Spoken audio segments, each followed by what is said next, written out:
Na aula de hoje, nós iremos analisar a obra O Uruguai, do escritor Árcade Basílio da Gama. Essa obra é indicação para a primeira etapa do PSC. E então nós vamos fazer uma análise geral da estrutura, do enredo, e resolver algumas questões para que vocês possam fazer a prova com tranquilidade. Pessoal, as primeiras informações são referentes ao título, às datas. Então, o Uruguai, ele é um texto que é considerado do gênero épico, é uma epopeia, e leva esse nome justamente por conta do rio Uruguai, fica ali, na região do Grande do Sul, próximo inclusive do Uruguai, também fronteira ali com o Uruguai, tá? Então, o nome, o título dessa epopeia, desse poema épico, já ajuda a gente a pensar no próprio espaço, né? Então significa o quê? É um rio,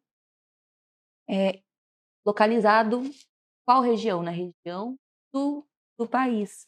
Então esse é o espaço, da narrativa, do poema narrativo. Bom, agora vamos falar um pouquinho sobre o Basílio da Gama, o escritor. Basílio da Gama escreveu no século XVIII essa epopeia, que foi publicada, gente, em 1769. Aí você pode perguntar para mim, professora, datas são importantes? Com certeza, gente, as datas são de suma importância. Primeiro porque elas podem cair nas provas, nas alternativas das questões, tá? Bem como, a partir do momento que você bate o olho, né, na data, você também já lembra do contexto histórico. Não, professora, eu não lembro não, nem sei o que aconteceu. Pois você precisa saber. Bateu o olho aqui, ó, 1769, século XVIII. O que é que estava acontecendo na Europa? O que é que estava acontecendo aqui no Brasil, historicamente, economicamente falando?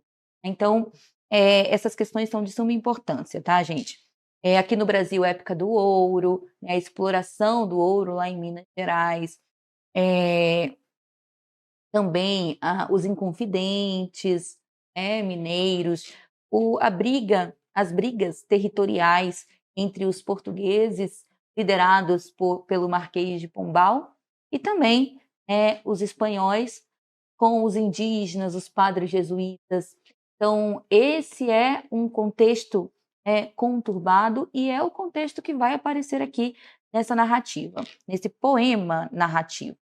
Bom, gente, o Basílio da Gama tem um pseudônimo, que é o Termindo Cipílio. Olha só que nome esquisito, né? Termindo Cipílio. Os escritores árcades, eles têm essa característica, né, de criar um pseudônimo. Então, o Tomás Antônio Gonzaga, é o Dirceu, o Cláudio Manuel da Costa, é o Glouceste Saturnio, e o Basílio da Gama, Termindo Cipílio, certo? Então, Termindo Cipílio, pseudônimo do nosso escritor analisado. Bom, então vamos agora dar uma analisada aqui em parte do edital, né, do PSC, primeira etapa, na parte literária. O que é que vai cair na literatura? Bom, a obra indicada, como vocês podem ver, é o Uruguai. E quais são os períodos literários que eles cobram? Rentismo, barroco e arcadismo. Obviamente que eles vão focar nos escritores brasileiros, tá, gente? Então, dentro da nossa obra que está sendo analisada, nós temos que verificar algumas características do arcadismo, tá? Porque essas características também aparecem nessa epopeia. Então, esse é o conteúdo, e agora nós vamos verificar essas características árcades, né? Então, o período que aconteceu antes do arcadismo era o barroco, que era o período dos excessos, do exagero, muitas figuras de linguagem, muita palavra erudita, muitos termos em latim, né, aquela poesia exagerada, enfeitada, carregada de emoção. O arcadismo surgiu então, gente, com uma proposta mais simples, uma linguagem mais direta, buscando inclusive, com isso, o equilíbrio, né, não vamos criar uma poesia que não é tão exagerada, né, uma linguagem mais simples, vamos, né, trazer temas bucólicos da natureza, então isso também aparece na obra que nós vamos analisar. Racionalismo, gente, voltado aí pra razão, né, para o cientificismo, as ideias iluministas. Então a gente tem Jean-Jacques Rousseau aqui com O Bom Selvagem, que vai influenciar a escrita do Uruguai também, tá. O arcadismo, gente, ele é uma recuperação do classicismo e também, né, das características da antiguidade clássica. Então se a gente parar para pensar que Uruguai é uma obra Arcade, provavelmente ela terá algumas características da antiguidade clássica. Quando eu falo antiguidade clássica, eu estou falando do século VII antes, de Cristo, é quando lá na Grécia Antiga, os textos eram épicos, epopeias, Odisseia de Homero, a Ilíada, a Eneida de Virgílio, bem como os poemas líricos, a dramaturgia, né. Então, é dessa época, né, que é nessa época que o Basílio da Gama também busca inspiração, porque o texto dele é uma epopeia. Então, a epopeia é um gênero referente criado lá na antiguidade clássica, que é retomado aqui também no arcadismo, por ele e pelo Santa Rita Durão, por exemplo, Paramuru, tá. Então temos aí, né, a questão da mitologia. No Uruguai, gente, sobretudo a mitologia indígena, tá. Então, o Basílio da Gama, ele faz uma adaptação aqui no Uruguai. Ele traz a proposta, né, do Camões, por exemplo, dos Lusíadas, aquela epopeia tradicional, dividida em cantos, versos decassílabos, porém, ele vai adaptar, ele vai, por exemplo, os versos não são rimados, não são metrificados, são livres, né, são brancos. E essa adaptação também diz respeito à própria extensão do poema, da narrativa, que é um poema que tem 5 cantos, enquanto que, a epopeia, por exemplo, os Lusíadas, que é no estilo clássico, tem 10 cantos, um pouco menor. Então ele faz algumas adaptações, tá. Mas mesmo assim o gênero é um gênero da antiguidade clássica. Bom, nós temos também, no arcadismo, e que interessa aqui para nossa análise dessa obra, a natureza. Então, uma descrição, da natureza, a natureza também ali, né, representando muitas vezes os sentimentos das personagens, né. Temos até porque nós estamos falando de uma época em que, o Brasil era Brasil colônia, né. Vale lembrar, gente, que o Uruguai é uma obra que vai espelhar a realidade daquele tempo, tá. É uma obra inclusive verossimilhante, né, os fatos narrados aqui, realmente aconteceram, né. As revoltas, as batalhas, né, entre o exército português e espanhol, versus os padres jesuítas e os indígenas, isso realmente aconteceu, né. Ou seja, essa briga territorial, ela aconteceu.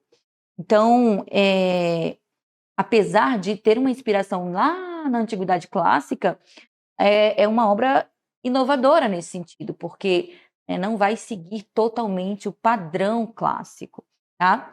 Temos, além disso, no arcadismo, né, como a linguagem é uma linguagem voltada para, né, a tranquilidade, para a simplicidade, então muito vocabulário fácil da gente compreender, apesar de ser uma epopeia e apesar de também prezar, né, do autor prezar pelo vocabulário erudito, tá. Então essas são algumas características. Se cair na prova a pergunta, né, o Uruguai pertence a qual período literário brasileiro? Pertence ao arcadismo. E sim, leva em consideração as características árcades, tá. Bom, contexto histórico é muito importante para que vocês possam compreender essa narrativa. Lá em Portugal, nós temos como, né, um déspota esclarecido, ou seja, um mão de ferro, uma espécie de ditador, o Marquês de Pombal, que governava, né, o Brasil lá de Portugal. Então, o Marquês de Pombal, ele foi adepto das ideias iluministas, da razão, e ele tomou algumas decisões drásticas, como, por exemplo, separar a educação do âmbito religioso, e como, por exemplo, também expulsar os padres jesuítas do Brasil. Por quê, gente? É um momento em que os padres jesuítas estavam aliados aos indígenas, mas, segundo a concepção do Marquês de Pombal, havia um interesse, né, no que diz respeito às riquezas. Os padres queriam também se aproveitar, né, das riquezas que haviam ali havia na terra, né, nas terras indígenas. Então, era uma disputa, eles ficaram ao lado dos indígenas, segundo o Marquês de Pombal, por interesse. E aí eles proibiram a entrada do exército português, né? Eles começaram a proteger, defender os indígenas, né, dessas invasões territoriais. Contudo, o Marquês de Pombal não estava satisfeito com isso e pediu a expulsão dos padres jesuítas, e foi uma expulsão sangrenta, não foi uma expulsão, tá bom, vamos sair. Os padres jesuítas resistiram, né, lutaram ao lado dos indígenas, não ganharam, porque, obviamente, o exército espanhol e português é um exército armado, né? Então, eles não tinham a força respeito aí a armamento mesmo, né, para poder combater o exército português e espanhol. E essa é a principal temática do Uruguai, tá, gente? Então, aqui é importante falar que no Brasil nós temos a Inconfidência Mineira, o ciclo do ouro, a exploração do ouro, né? Foi nesse momento que eles levaram todo o ouro lá de Portugal, essa disputa por territórios, tá? E a influência da filosofia do Jean-Jacques Rousseau, principalmente no comportamento do indígena, né? Esse indígena com características europeias, né? Um indígena caracterizado de forma heróica, que não correspondia com, né, as características do indígena brasileiro, aqui do Brasil. Bom, agora vamos, antes de começarmos a análise, né, da obra em si, do enredo, essa explicação, é necessário que vocês entendam, né, gente, todo esse processo. Não pertence ao arcadismo, tem as influências do contexto histórico, e também precisamos entender um pouquinho da estrutura dessa epopeia, tá?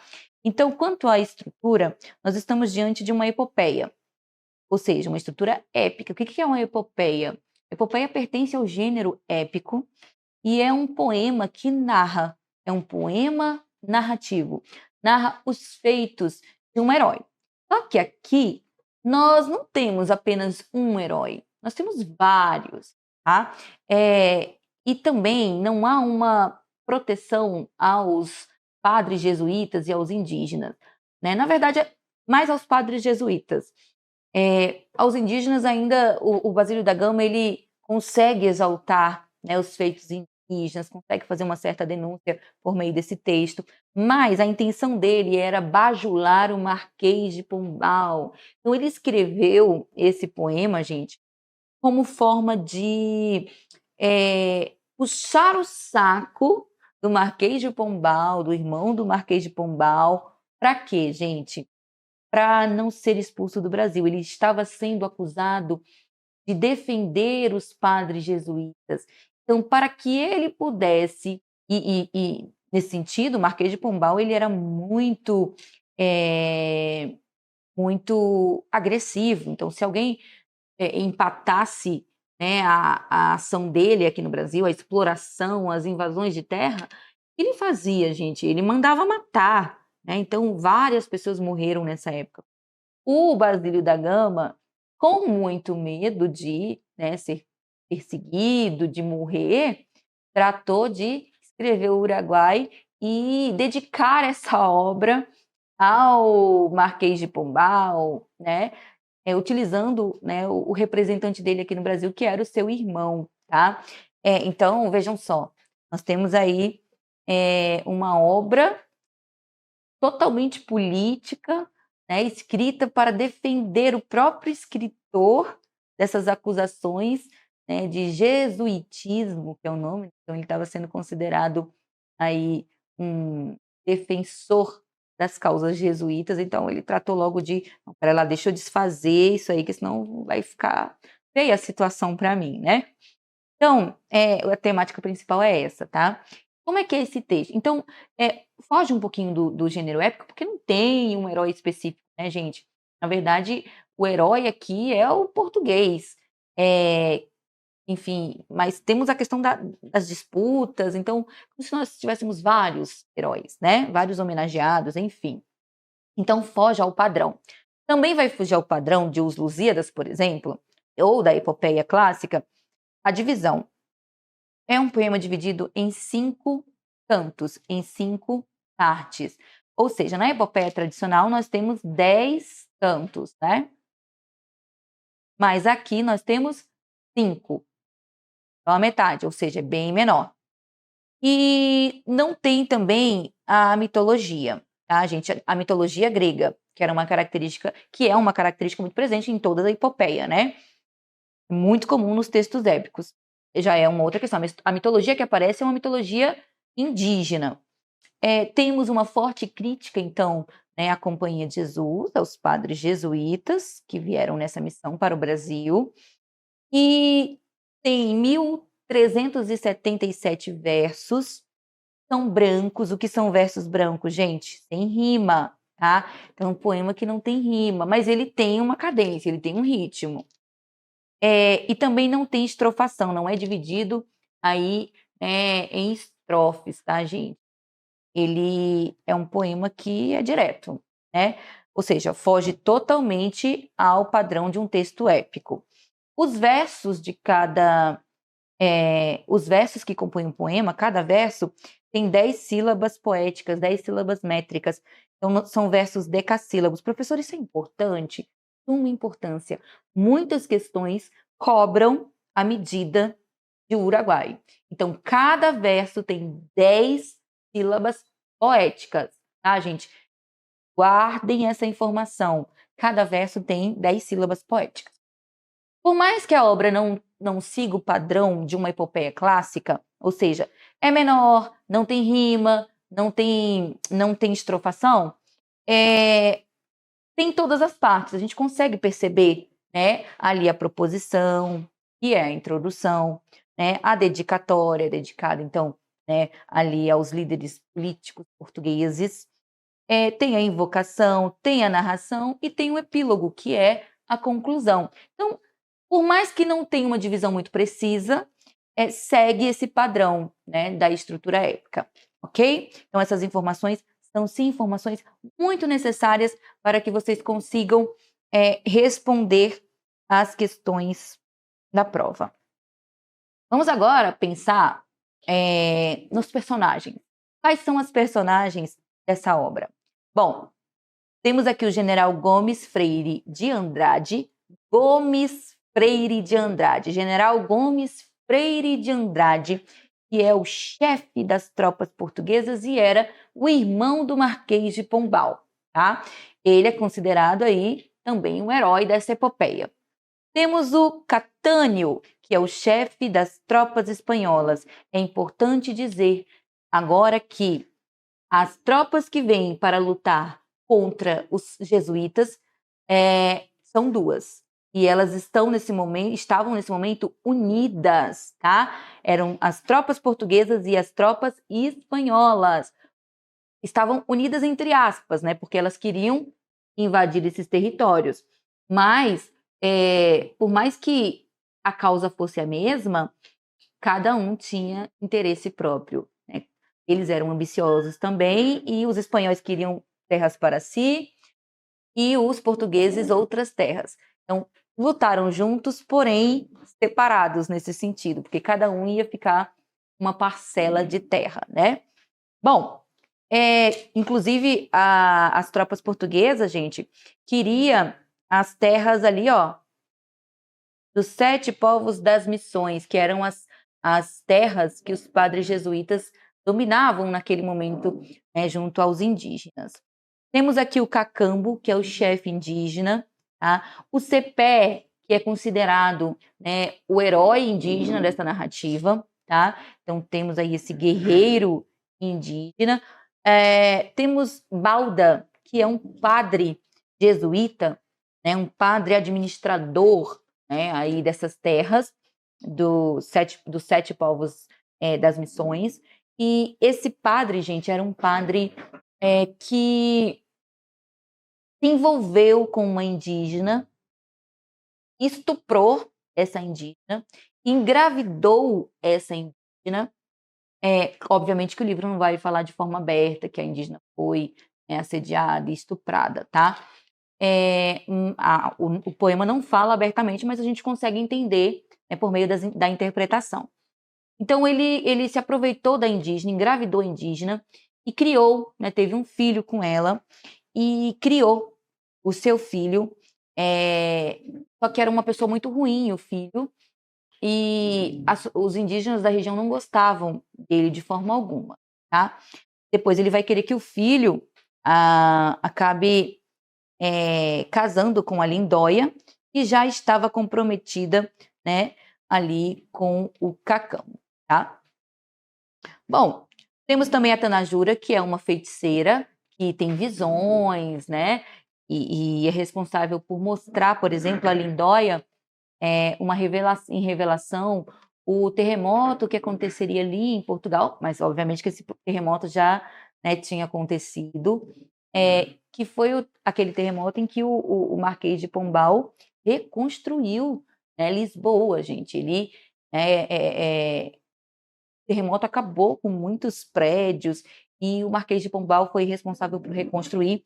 E por meio dessa revelação que a Lindóia teve, né, o narrador consegue exaltar os feitos do Marquês de Pombal, tá?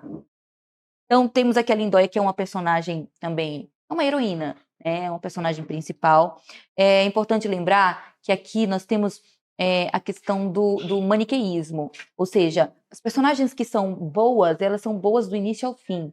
E as personagens más, elas são más do início ao fim também, tá? O Padre Baldo e o seu filho, 2 vilões, ok? Assim como os jesuítas também nessa obra. Os heróis, o general Gomes Freire de Almeida e sua tropa, e também o Catânio, né, que era o chefe das tropas espanholas, tá?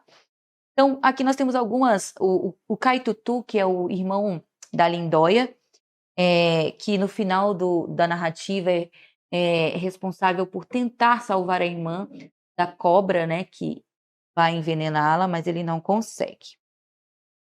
Então, qual é o tema central dessa narrativa, desse poema narrativo?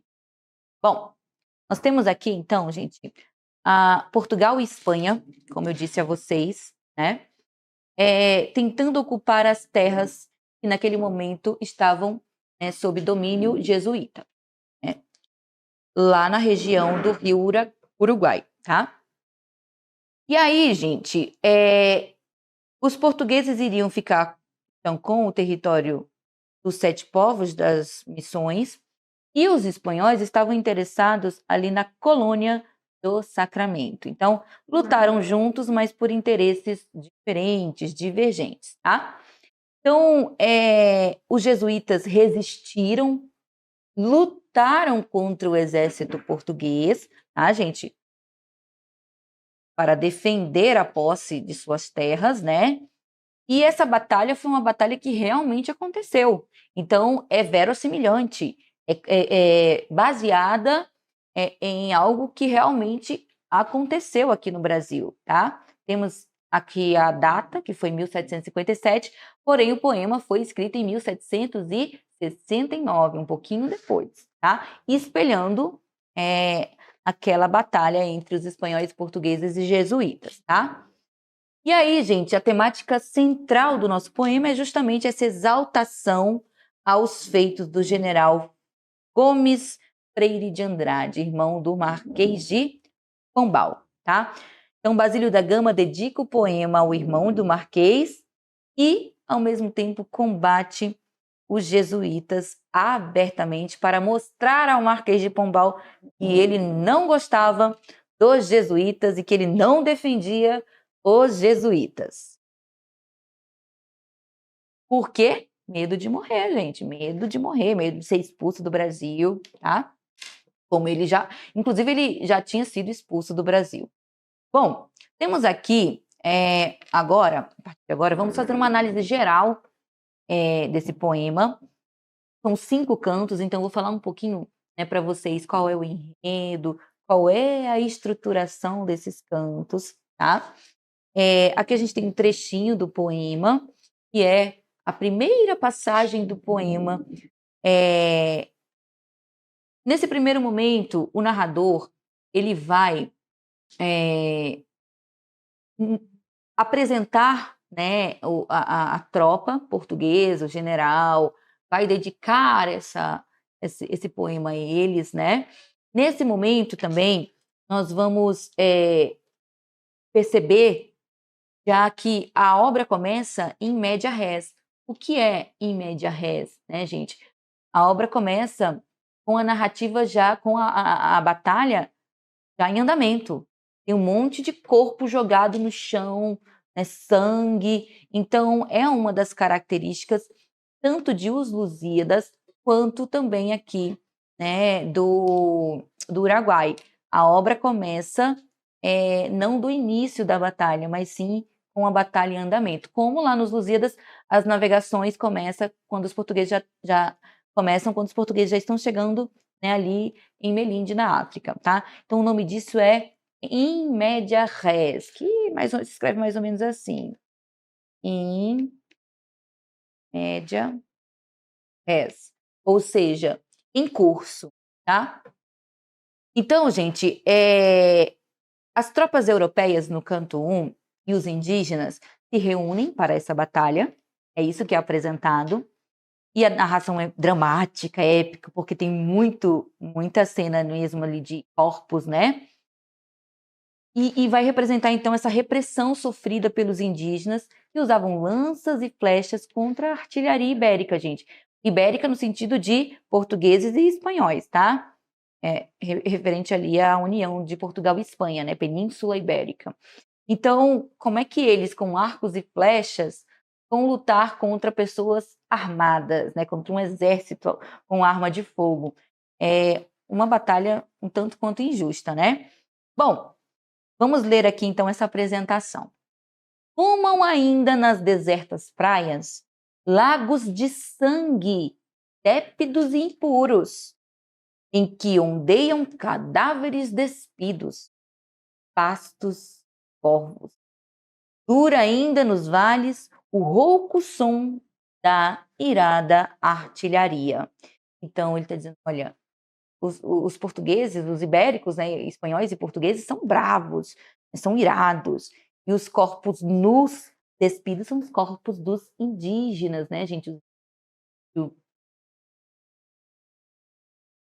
Bom, sobre os vilões e heróis, sobre o maniqueísmo nessa epopeia uruguai, né, gente? Então, o Basílio da Gama ele vai colocar os jesuítas e os indígenas como vilões da história, tá? E vai exaltar, então, os feitos portugueses. Olha só, esses versos vêm logo após os que chamam Pombal, ou seja, o Marquês de Pombal, de gênio de Alcides, ou seja, de Hércules, de forte. Então, ele chamou o Marquês de Pombal de forte e depois chamou os padres jesuítas, né, de fingidas raposas. Olha a metáfora que ele usou, né, dizendo que eles eram fingidos, tá?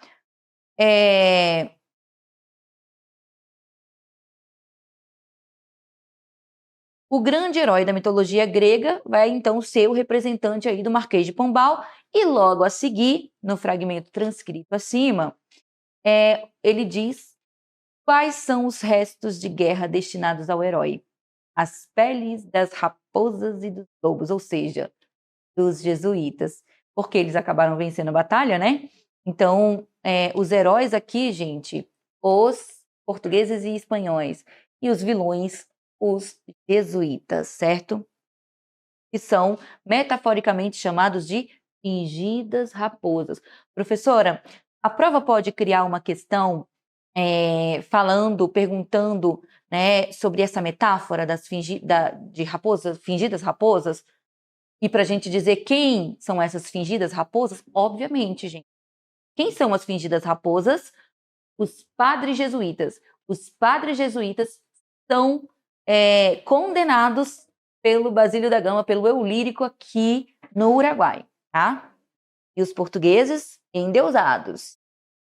Endeusados por quê? Porque são colocados como Hércules, são comparados ao Hércules, fortes, né?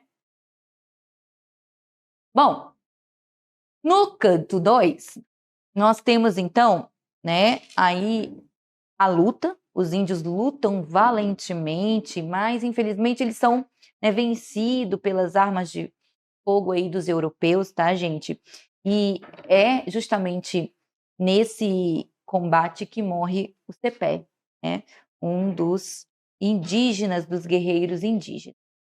Então, partida do exército luso-castelhano, ou seja, português e espanhol.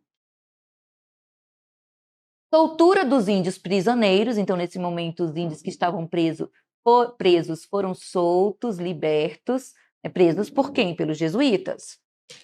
É relatado o encontro entre os caciques Cepé e Cacambo e o comandante português, Gomes Freire de Andrade, à margem do rio Uruguai. O acordo é impossível porque os jesuítas portugueses se negavam a aceitar a nacionalidade espanhola. Ocorre então o combate entre os indígenas e as tropas luso-espanholas, tá? Os indígenas lutam, então, nesse momento, valentemente, mas infelizmente, né, gente, eles acabam sucumbindo, acabam morrendo. Bom, aqui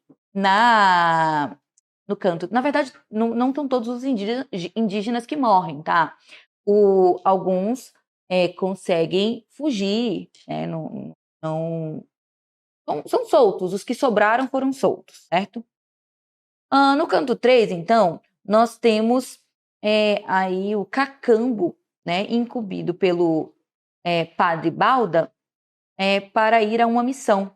O padre o envia em uma missão com a intenção de que ele morra, porque o padre sabia que os portugueses eram fortes. Vou enviar esse líder porque ele está atrapalhando a minha vida, eu quero que o meu filho... o filho do padre, gente, fruto aí de um abuso, ele não era uma pessoa boa, não era bem visto pelos indígenas daquela região. Logo, o padre Balda queria que o filho fosse aceito e pensou em casar o filho com a Lindóia. Só que a Lindóia já estava comprometida ali, né, com Cacambo, era noiva de Cacambo e não queria casar com o filho do padre Balda. O padre, para resolver a situação, enviou o Cacambo, né, para uma missão para que ele pudesse morrer. Só que ele não morre, ele volta, né, como herói, volta são e salvo. E aí o padre decide envenenar o Cacambo em um jantar. Então, Cacambo acaba morrendo. E Lindóia terá, né, então, de se casar com o filho do padre Balda, tá? Então, olha só.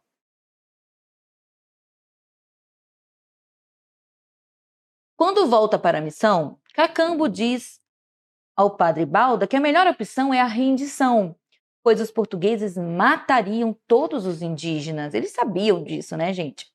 Só que o Balda, ou seja, o padre vilão, não quer perder as terras para os reis europeus e o padre, nesse sentido, arquiteta um plano para que Baldeta, seu filho,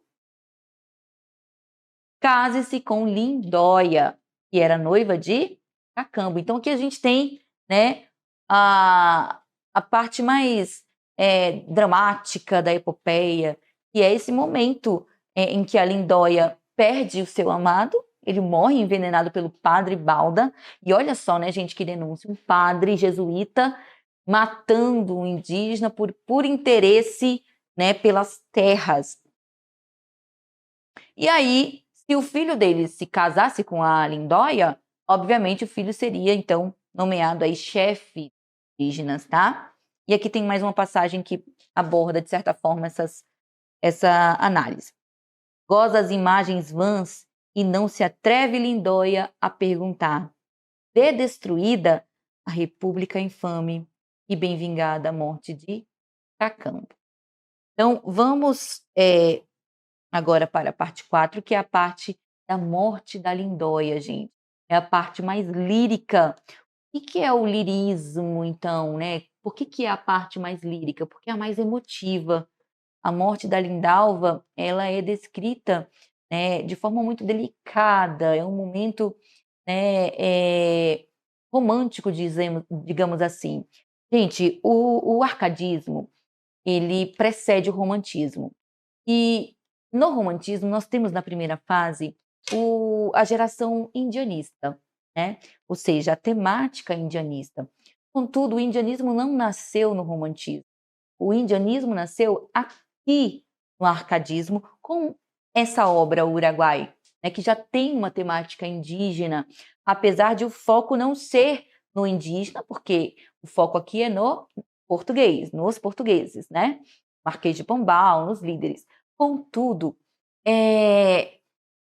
já temos aí uma antecipação dessa temática indígena. Então, muitas provas atualmente estão cobrando esse aspecto, né, de o indianismo não ter nascido, né, ali no romantismo na primeira geração, mas sim no arcadismo, com a obra Uruguai e Caramuru, tá?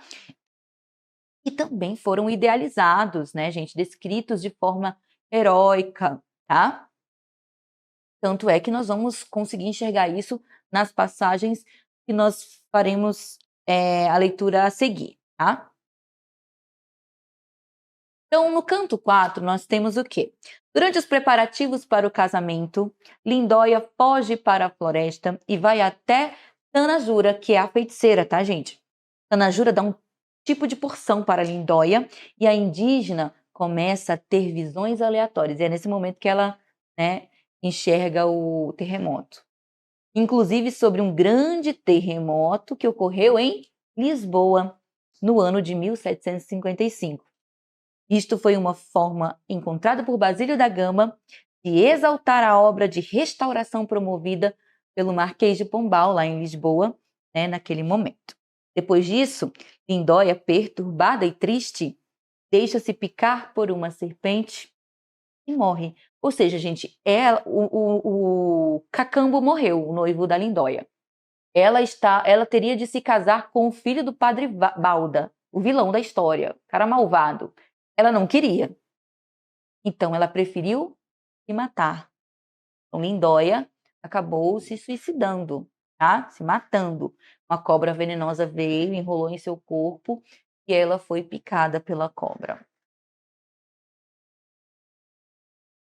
Caitutu, o irmão de Lindóia, tentou matar a serpente com uma flechada, acertou a serpente, mas infelizmente a irmã já havia sido picada pela serpente, né? Já estava envenenada. E agora a gente. E após a morte de Lindóia, o padre fica com muita raiva, porque daí seu filho não poderia ser o chefe, e acaba atacando fogo. Ficou revoltado, tacou fogo na aldeia e fugiu com o seu filho, tá? E os portugueses, então, conseguiram invadir as terras, né?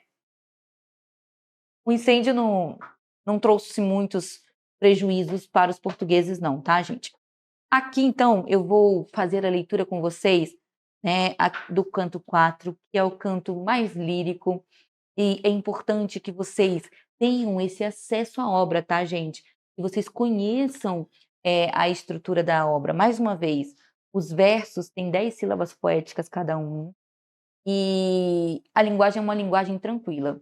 Acompanhem comigo. Este lugar delicioso e triste, cansada de viver, tinha escolhido para morrer a mísera Lindóia. Lá, reclinada, como que dormia na branda relva e nas mimosas flores. Olha que passagem mais romântica, né, gente?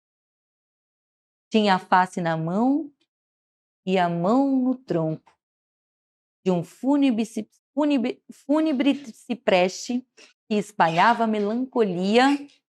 melancólica sombra.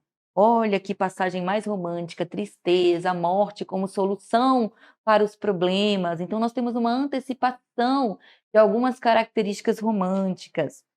Mas, mais de perto, descobrem que se enrola no seu corpo verde serpente, e lhe passeia e cinge pescoço e braços, e lhe lambe o seio. Fogem de a ver assim sobressaltados e param cheios de temor ao longe, e nem se atrevem a chamá-la. E temem que desperte assustada e irrite o monstro, e fuja e apresse no fugir a morte. Então, o irmão dela chegou próximo a ela, viu que a cobra, né, estava enrolada em seu corpo, ficou com medo de agir e a cobra, né, picar a irmã, então ficou ali esperando o momento próprio, adequado para matar a cobra. Porém, o destro Caitutu, ou seja, o irmão de Lindóia, que treme do perigo da irmã, sem mais demora, dobrou as pontas do arco e quis 3 vezes soltar o tiro. E vacilou 3 vezes entre a ira e o temor. Enfim, sacode o arco e faz voar a aguda seta. Então, ele soltou uma seta que tocou o peito de Dóia e feriu a serpente na testa. Vocês estão vendo como a linguagem é uma linguagem tranquila? Fácil da gente compreender? E a boca e os dentes deixou cravados no vizinho tronco. Assolto o campo com a ligeira cauda, o irado monstro, ou seja, a cobra, e em torturosos giros se enrosca nos cipestres e verte envolto em negro sangue, lívido veneno. Leva nos braços a infeliz Lindóia, o desgraçado irmão que, ao despertá-la, conhece com que dor. No frio rosto, os sinais do veneno, ou seja, ela já estava envenenada, e vê ferido pelo dente sutil, cobrando o peito. Então a cobra havia mordido o peito de Dóia, e ela morreu naquele momento envenenada.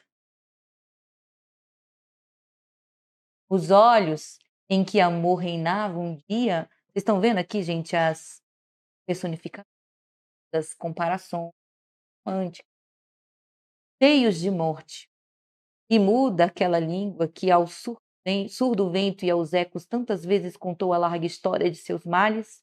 Nos olhos, Caitutu não sofre o pranto e rompe em profundíssimos suspiros, lendo na testa da fronteira gruta de sua mão já trêmula, gravada o alheio crime e a voluntária morte. E por todas as partes, retido o suspirado nome de Cacambo, ainda conserva o pálido semblante, um não sei que de magoado e triste, que os corações mais duros enternece. Tanto era bela no seu rosto, a morte. A morte, ou seja, até na morte Lindóia era bela. Perceberam a idealização da mulher indígena, que já era uma característica ali, né, no romantismo, e os Árcades estavam antecipando essas características?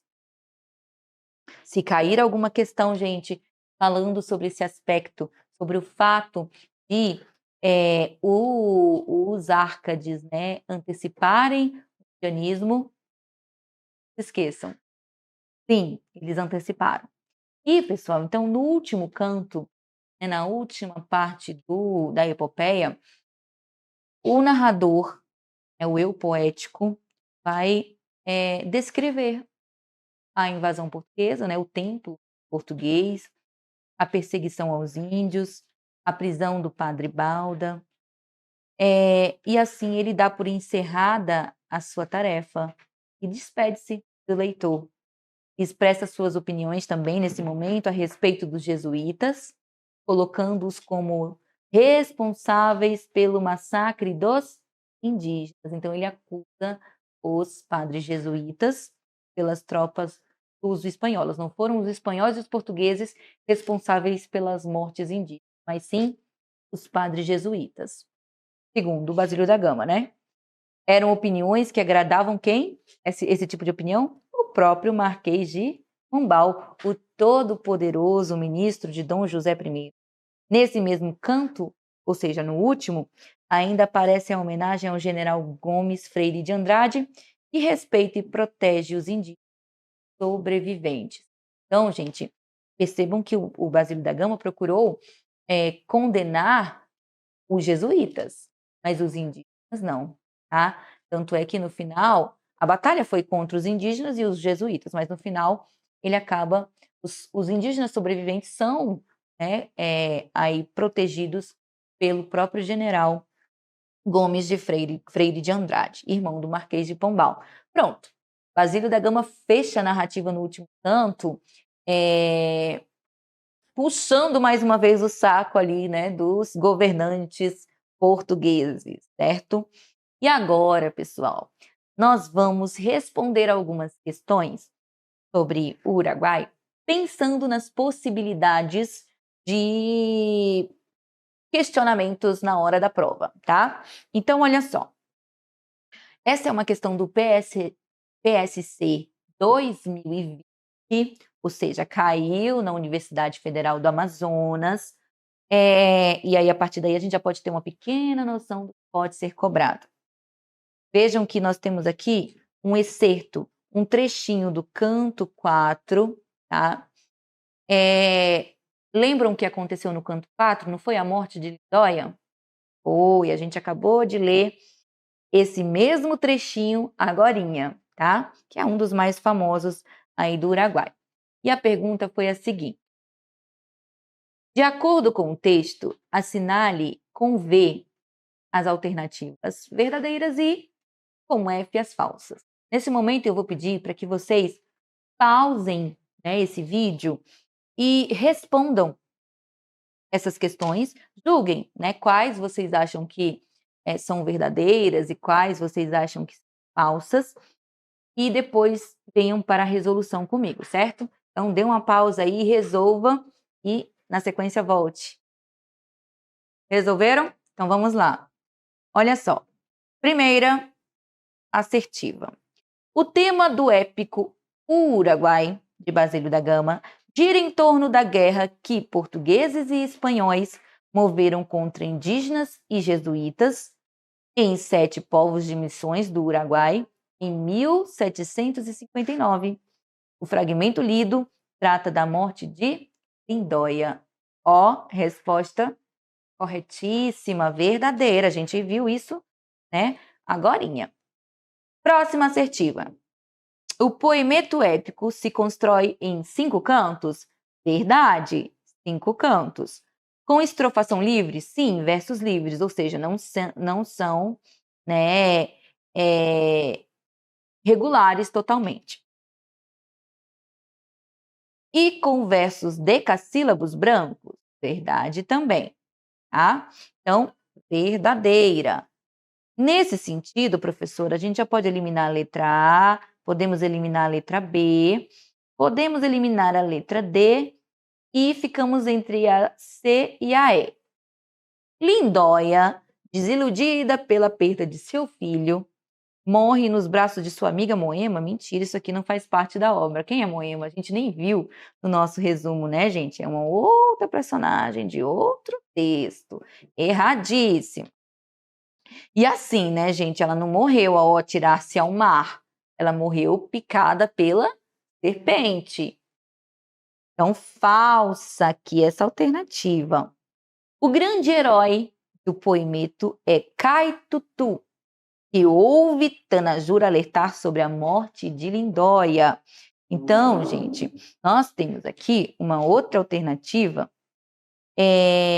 falsa, porque não é Caitutu, o irmão dela, que é o grande herói. Na verdade, a gente tem ali os grandes homenageados são os portugueses, o general, né? Então, falsa também, tá? E a última assertiva, então, mesmo tratando-se de um épico, o Uruguai não deixa de ter fortes características árcades. Lembram que eu disse a vocês no início, né? Sim, ele está localizado no arcadismo e também, né, faz parte do arcadismo e também carrega algumas características, né, muito fortes do arcadismo, como, né, uma linguagem mais simples e também a natureza aparece, o locus amici, lugar tranquilo, porque são as florestas, né, gente, descritas de maneira lírica também, então verdadeira a última. Logo, nós eliminamos a letra E e sabemos que a nossa resposta é a alternativa C. Conseguiram acertar? Eu acho que vocês conseguiram, porque nós vimos essas informações, né, lá na nossa explicação. Próxima questão já não é mais do PSC, tá, gente?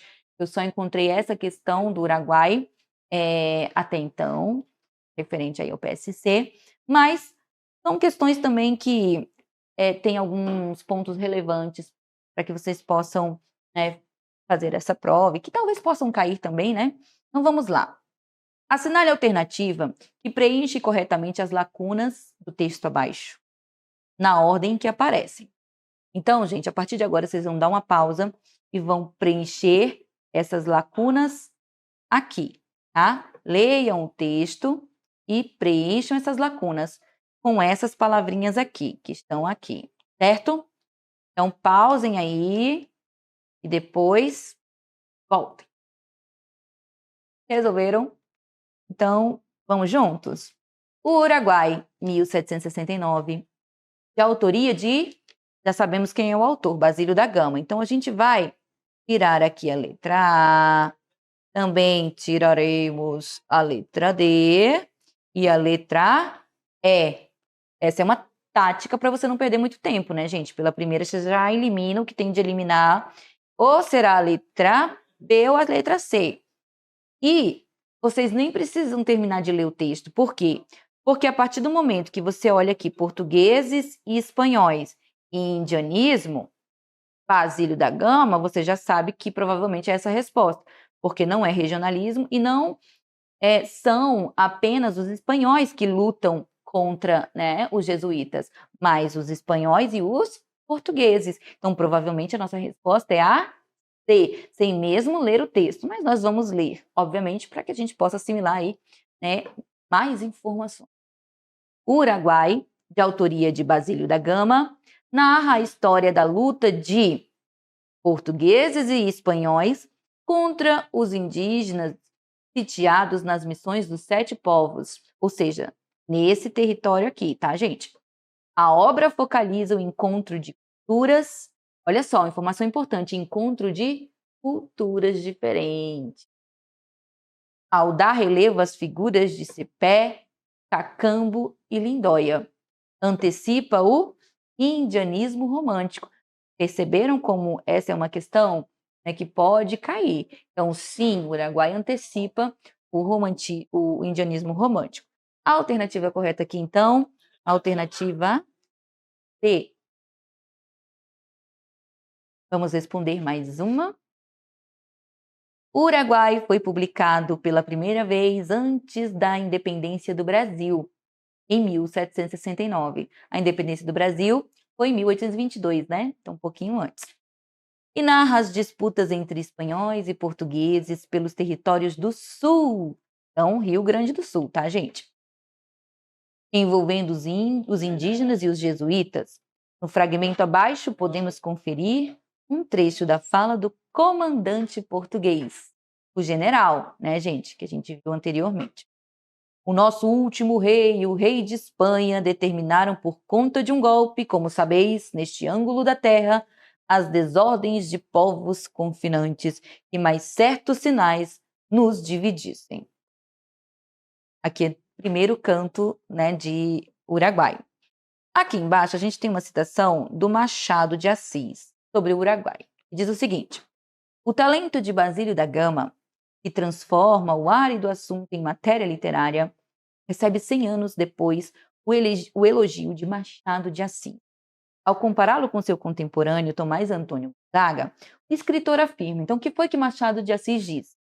Não lhe falta também a ele nem a sensibilidade, nem o estilo que em alto grau possui. A imaginação é grandemente superior à de Gonzaga e, quanto à versificação, nenhum outro em nossa língua a possui mais harmoniosa e pura. Olha, que receber um elogio do Machado de Assis não é qualquer coisa, né, gente? Então, a linguagem é uma linguagem muito ritmada, né? Segundo Machado, não há nenhum texto com essa linguagem. Não havia, né? Sobre o poema de Basílio da Gama, considere as seguintes afirmativas. Então, chegou o momento de vocês lerem, né, e verificarem aí nas alternativas quais estão corretas na concepção de vocês e quais estão incorretas. Então, pausem um pouquinho, vejam a 1 e a 2, depois eu vou passar para 3 e para 4, tá? Marquem aí a qual vocês acham corretas. Então, vamos lá. 1. O contexto histórico trabalhado no poema de Basílio da Gama é fundamental para o seu entendimento. A descentralização do poder colonial, protagonizada pelo Marquês de Pombal, e a disputa de territórios coloniais entre Espanha e Portugal, mediada e pacificada, não foi pacificada pelos jesuítas, né, gente? Olha, encontramos erro aqui, né? Na segunda metade do século XVIII. Então, não está correta a alternativa 1. Errada. 2. Ao longo dos 5 cantos de Uruguai, tem 5 cantos, gente? Tem 5 cantos. Compostos em decassílabo sem rima, ó, decassílabo sem rima. Podemos perceber a marca da epopeia na narração da guerra e dos feitos dos heróicos portugueses e a presença da sátira na caricatura dos jesuítas. Eles foram satirizados a partir, né, gente, do Padre Balda, particularmente na figura do Padre Balda. Perfeito! A 2 está corretíssima. Vou passar para as próximas, vocês farão a leitura novamente e depois voltem para a gente corrigir. 3. Pausem aí. Bora corrigir agora.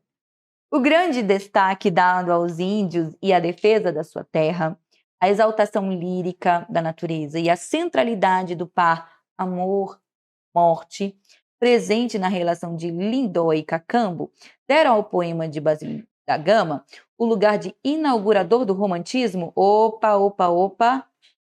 Ele não era romântico, ele era o quê? Árcade, ó, erradíssima. Pode marcar sem medo, tá, gente? Olha a importância de saber qual é o período literário, né? Não é romântico. 4. Para narrar acontecimentos reais da ação de portugueses e espanhóis na disputa dos territórios delimitados pelo rio Uruguai, que hoje corresponde ao noroeste do Rio Grande do Sul e ao norte da Argentina, Basílio toma cuidado de inserir apenas personagens ficcionais. Opa, olha que tá errado. Por quê, gente? Porque o general, irmão do Marquês de Pombal, ele realmente existiu, tá? Então, tem personagem ali homenageado, o próprio Marquês de Pombal, e eles existiram. Então, não são todos os personagens ficcionais, certo? Então, tá errada 4. Vamos agora verificar se a gente tem resposta, porque, pelo que nós percebemos, apenas a 2 está correta. Será que a gente tem essa resposta? Olha aqui, somente a afirmativa 2 é verdadeira. Letra B. Espero que você tenha acertado. Vamos para a próxima? Leia este fragmento retirado da obra O Uruguai, de Basílio da Gama. Rumam, aquele primeiro que a gente leu na nossa análise. Rumam ainda nas desertas praias, lagos de sangue tépidos e impuros, em que ondeiam cadáveres despidos. Olha, gente, os cadáveres despidos. Pastos de corvos. Dura ainda nos vales o rouco som da irada artilharia. Ou seja, olha a artilharia aqui, né? Brava. Musa. Quem é a musa, gente? É a musa inspiradora, né? Aí a gente está falando das musas criadas ali, né, por Apolo e que influenciavam aí os poetas na escrita poética. Honremos o herói que o povo rude subjugou do Uruguai e no seu sangue dos decretos reais lavou a afronta. Ai, tanto custas a ambição do império. Então, em relação ao poema de Basílio da Gama, é incorreto. Circulem na hora da prova, gente, para não errar. afirmar que este fragmento, dê uma pausa e responda. E aí? Apresenta versos sem rimas? Verdadeiro. Eu estou procurando o erro, né? Apresenta invocação épica? Sim, é um texto épico. Emprega versos decassílabos? Sabemos que os versos são decassílabos. Evita narrativa de acontecimentos? Opa! Se uma epopeia é um poema narrativo, não tem como evitar a narrativa, né? Olha aqui a alternativa errada. Alternativa D. Vamos para a próxima? Olha, gente, é importante, então, pensar que algumas questões podem apresentar pinturas, quadros, né, intertextualizando com ou então outros poemas intertextualizando com o Uruguai. Aqui nós temos, né, a Batalha dos Guararapes, tá?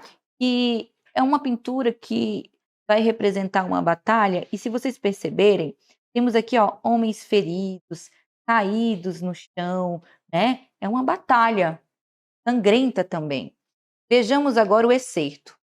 Vinha logo de guardas rodeado, fonte de crimes, militar tesouro, por quem deixa o rego curto arado lavrador, que não conhece a glória. E vendendo a vil preço sangue, a vil preço, o sangue e a vida, move e nem sabe por que move a guerra. Olha aqui uns versinhos, então, né, do Uruguai, falando, criticando, né, aí a própria guerra, a batalha, né, gente? Embora o Uruguai seja considerado a melhor realização épica do arcadismo brasileiro, nota-se na obra uma quebra do modelo da epopeia clássica. Por que não é igual à epopeia clássica? O que quebra?